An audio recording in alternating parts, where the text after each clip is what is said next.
The Grand Floridian is the Disney flagship resort and the pinnacle of luxury that comes with a huge price tag. And you would think with that price tag, everything would be magical. But sadly, there are some things that have made our worst list. Are these deal breakers for you? Let's see.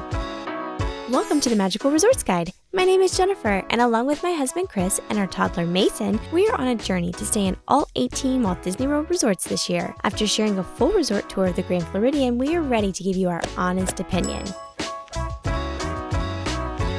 Few resorts in the Disney Resort lineup feel as truly Disney as the Grand Floridian Resort and Spa. From the tall white buildings that gleam in the sunshine to the red gabled roofs, the Grand Floridian is the standard of elegance on Disney property. This resort was on my must-do list for many years, and even though I did have a great time during our stay, there were some things that shocked me, and I just have to share them with you.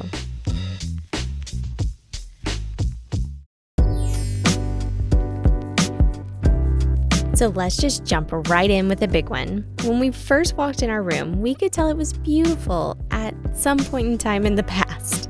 Sadly, they were really showing signs of age. The furniture had some dings, there were exposed electrical wires, and the carpet was worn. And if you've been watching our videos, you know I don't like carpet in a hotel room. Plus, our bed was so soft, and not the cozy kind of soft, but the I've been slept in too many times kind of soft. Chris actually had to sleep on the sofa bed because he was so uncomfortable. Now, I did love the bathroom and the space here, plus the color scheme and the size of the room were amazing. However, at the price tag, I was expecting something more updated or luxurious with more in-room conveniences, and unfortunately, these standard rooms just aren't there.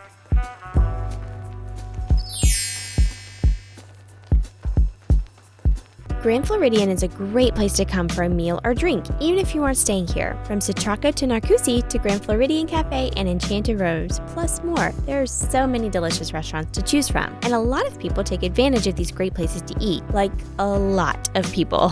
During the dinner rush, the lobby and grounds of this resort can feel like another theme park, with people moving all over the place, loud noises, and crowds waiting against the walls for their table to be ready. And I am not judging this at all, because it's something that I do regularly. I love going to the Grand Floridian for dinner, but if you are staying here for the luxurious and relaxing feel, it can get lost with the large and loud crowds at night, especially during the holidays or wedding season. And if you're coming back from the theme parks with tired and cranky kids, navigating through these crowds to get to your room can be a pain. If you like your resort to be an oasis from the crowds at the theme parks, then this is not the resort for you.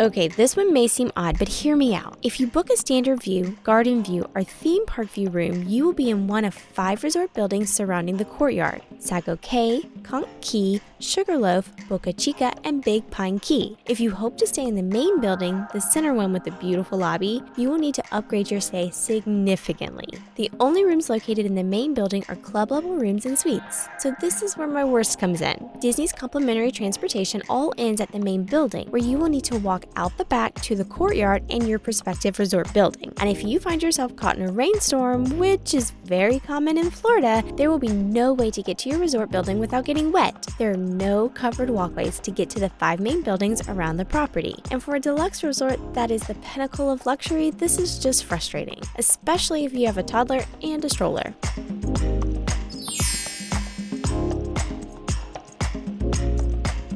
This isn't exclusive to the Grand Floridian, but it is worth mentioning that even though this is a monorail resort, you will need to take the Disney buses to Animal Kingdom and Hollywood Studios. This really can fall both in the perk and flaw category, honestly. If you go to Magic Kingdom a lot on your trip, then this is the place to be. You have monorail access, a beautiful walking path, and boat transportation, all available to get you there quickly. Epcot is also pretty easy with a double monorail ride that switches lines midway. But for Hollywood Studios and Animal Kingdom, your only options will be the Disney buses. And since you are right next to Magic Kingdom, these other 2 theme parks are going to be pretty far away. Sadly, I was so excited about being close to the Magic Kingdom that I didn't even think about how we would get to the other theme parks. During our stay, it took nearly 45 minutes to get back from Animal Kingdom after travel time and stopping at 2 additional deluxe resorts to drop off guests. So if you aren't going to Magic Kingdom daily, then you may want to save yourself some money and stay at a resort with better transportation options for your trip, or a less expensive moderate resort that uses the buses too.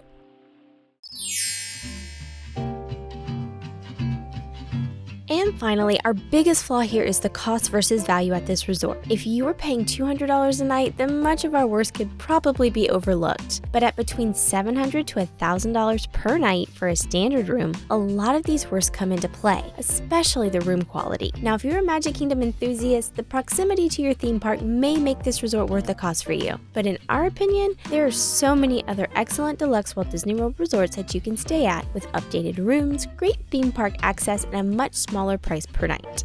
I will say that sometimes you can get a discounted room here during certain times of the year, or if you're an annual pass holder or a Disney Vacation Club member. So if this resort is on your must-do bucket list, because it was on mine, I would highly suggest looking for a discounted time of year, because in our opinion, the full price is just very inflated for the value that you get.